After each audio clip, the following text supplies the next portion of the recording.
Now everyone knows that Custer died at Little Bighorn, but what this book presupposes is, maybe he didn't? This is my top 5 Wes Anderson movies. Wes Anderson is somewhat of an indie darling filmmaker. He had moderate success in the late 90s with his independent projects with his unique cinematic style, lots of tracking shots, slow motion, symmetry, dry senses of humor, and almost always having a great soundtrack.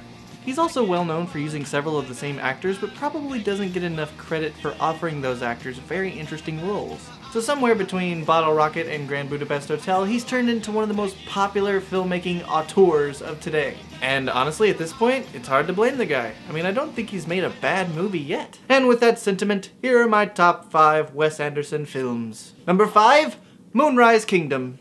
The biggest critique I've heard about this movie is that it's his most Wes Anderson-y, if that makes any sense. And it's true, his very specific style seems to be only growing more specific. As it is, his films are different from pretty much everyone else's. I've also always liked the way that he's written kids as really level-headed, almost even more so than the adults. Here the kids may be reckless, but at least they know exactly what they want, as opposed to all the adults like Edward Norton who deals with his own inadequacy, and Bruce Willis with his infidelity. It stands out as just his straight-up love story, and that's what I like most about it. Number 4, The Grand Budapest Hotel. This is probably Wes Anderson's funniest movie. I think we all knew Ralph Fiennes could act, but man, it's weird to say that he steals the movie when he's the main actor, but he totally steals the movie. Many of the supporting characters stand out too. Every time I see Adrian Brody in this movie, I just crack up. It's probably his best looking live action movie as well. The different time periods complement the cinematography perfectly, and as funny as it is, it's also a little bittersweet, which I really like. Number 3, Rushmore. Bottle Rocket may be Wes Anderson's first movie, but this was really the first one that had his stamp on it.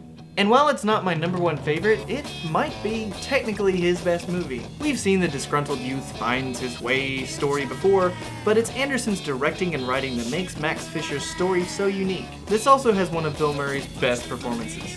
If you haven't seen it yet, definitely check it out.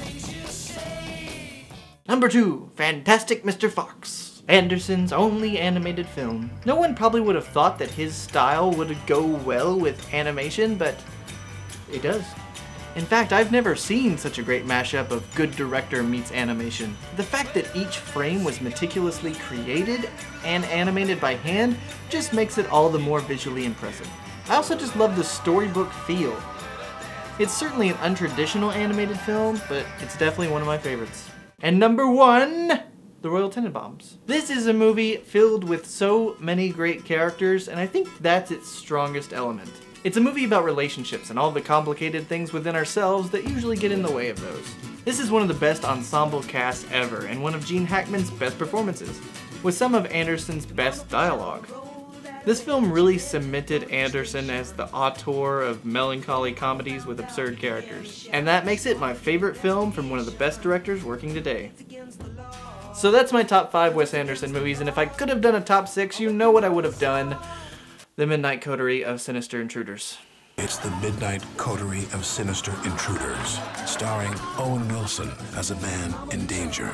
Wow, what the heck? There's a bunch of crazy people standing in our yard. Hey, hon, I think we're about to get murdered. And his terrified wife, Gwyneth Paltrow. You don't say.